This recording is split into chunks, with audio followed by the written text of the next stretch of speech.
Al filo de la semana.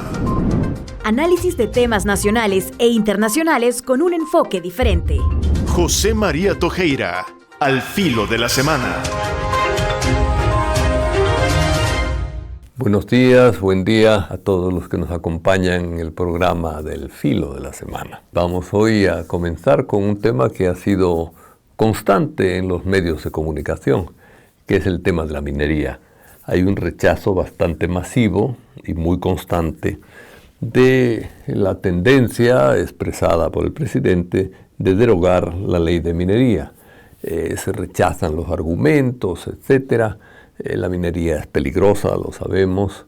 Los obispos, no solamente comentábamos el sábado pasado que Monseñor José Luis Álvarez había dado una respuesta contundente, ¿verdad? Muy expresiva y que con unos rasgos incluso de humildad que tiene él, pedía perdón por si había sido demasiado intenso en el rechazo, ¿verdad?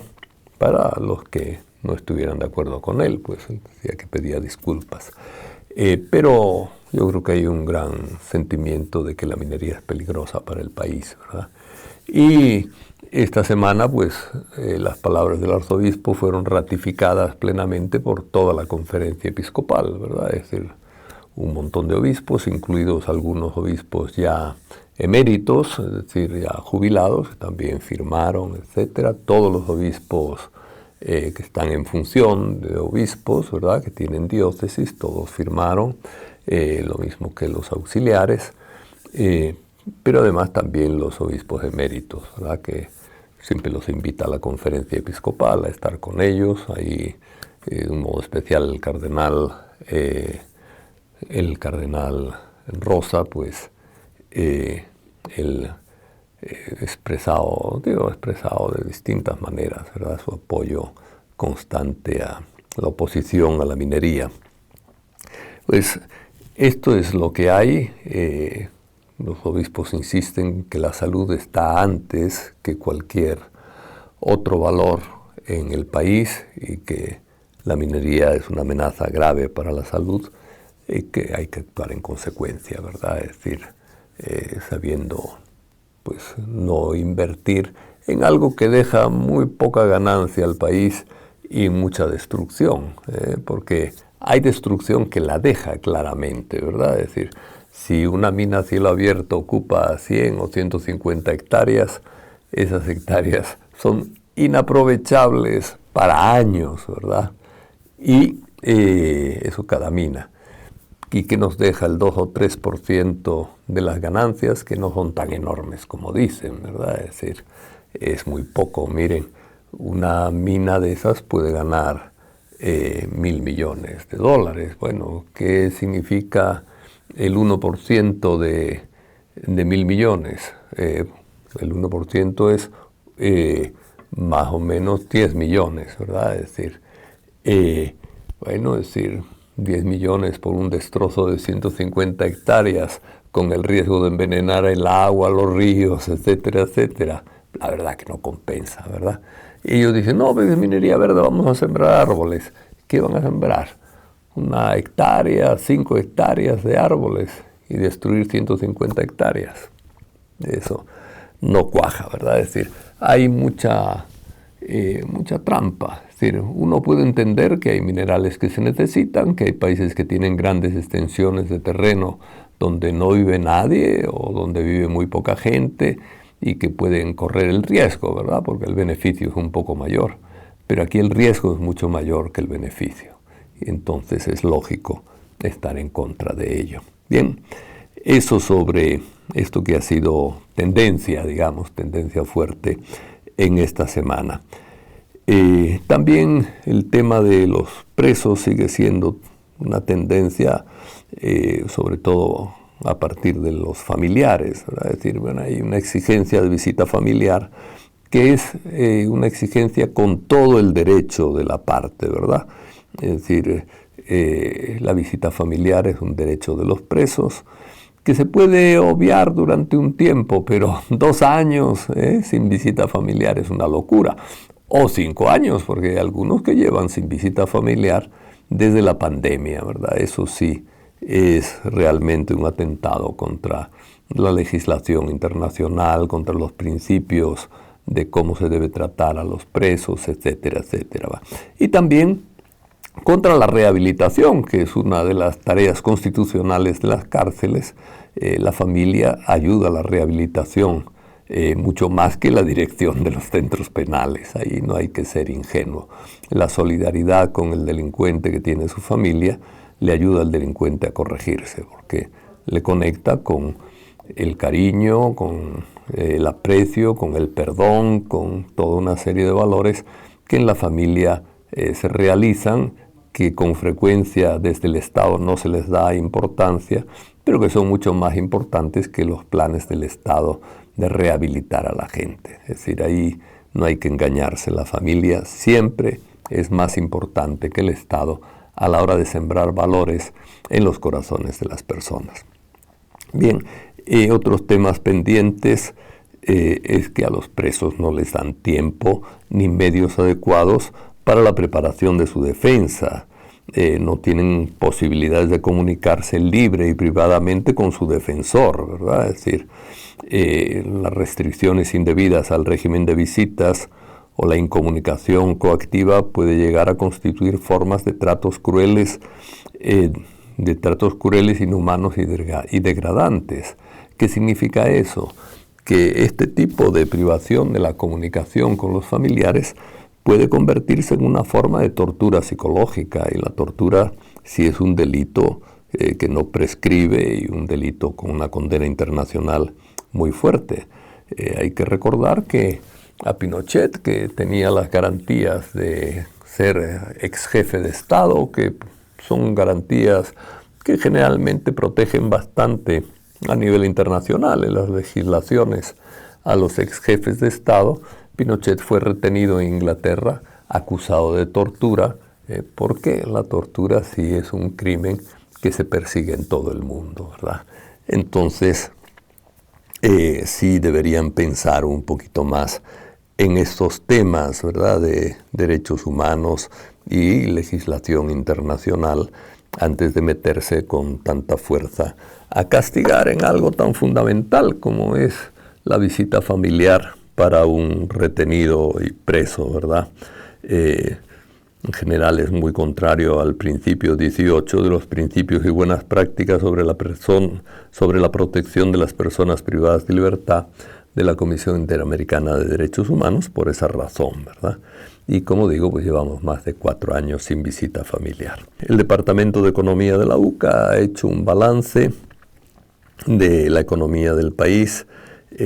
Ha llegado a la conclusión de que la economía en nuestro país no está orientada al bienestar humano. Es un tema antiguo, pero que se agrava cuando la economía se vuelve más liberal, ¿verdad? Es decir, y de nuevo la minería como amenaza demuestra que no está orientada al bienestar humano nuestra economía, ¿verdad?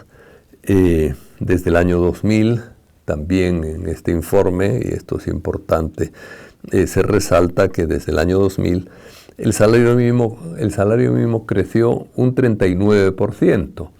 Uno puede decir que, bueno, no está mal un crecimiento del 39%, aunque sea en 20 años, 24 años. Pero la canasta básica desde el año 2000 hasta el presente creció un 91%.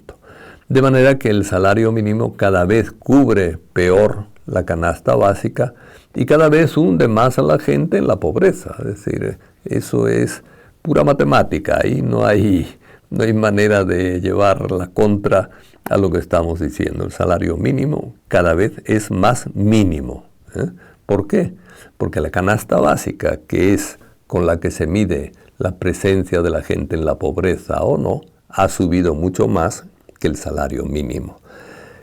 Pues no hay comparación entre un crecimiento del 91% y un crecimiento del 39%, ¿no? Es más del doble ha crecido el precio de la canasta.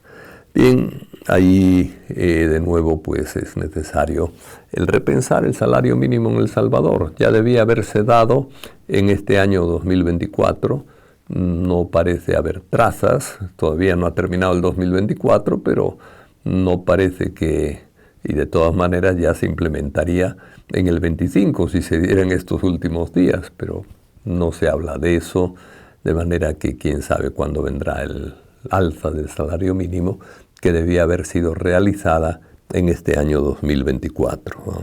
Otro detalle también importante, a veces hemos insistido en él, tenemos una mortalidad en el tráfico que es epidémica, es decir, casi un 20%, se mueren 20 por 100.000 habitantes, es decir, cada 100.000 habitantes hay 20 que mueren en accidentes de tráfico.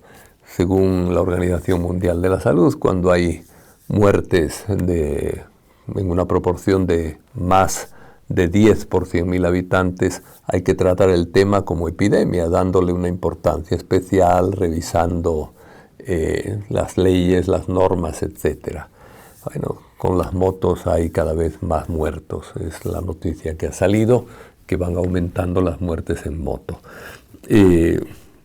Aquí hemos dicho ya que hay que pagar mejor a los motoristas, no tienen seguro muchas veces, es un trabajo a destajo y hay que pagarles mejor y hay que exigirles más también, que cumplan con algunas regulaciones del tráfico.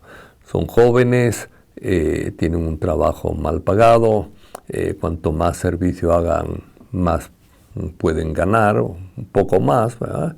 Entonces pues se arriesgan, ¿verdad? Es decir, no conviene que sea el trabajo el que obligue a arriesgarse a la gente. El trabajo debe dar seguridad a la gente, ¿verdad? También el Consorcio por la Transparencia y Lucha contra la Corrupción continuó la semana de transparencia, ¿verdad? Y más allá de los temas económicos, también tocaron aspectos sociales, políticos, ambientales, éticos y culturales, ¿verdad? Es decir, la transparencia afecta a un montón de aspectos de la vida cotidiana de la persona, ¿verdad? Es decir, la transparencia es importante para luchar contra la corrupción, pero la corrupción también envenena socialmente a nuestras sociedades, ¿verdad? Envenena la política, envenena el medio ambiente con empresas depredadoras del medio ambiente, que se aprovechan a veces de la corrupción, de los favores, etc. Y por supuesto daña la ética y la cultura ciudadana, ¿no? En medio de la pobreza y los bajos salarios hay que buscar soluciones.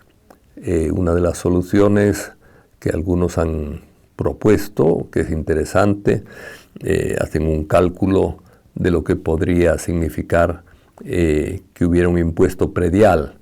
Un impuesto predial que evidentemente no tiene que cobrar o cobrar lo mínimo a las propiedades pequeñas, pero a las propiedades grandes ciertamente más. El cálculo que hacen algunos que hablan no dicen cómo serían las tasas del impuesto predial, pero muchos de los que hablan de 870 millones que podrían conseguirse con el impuesto predial.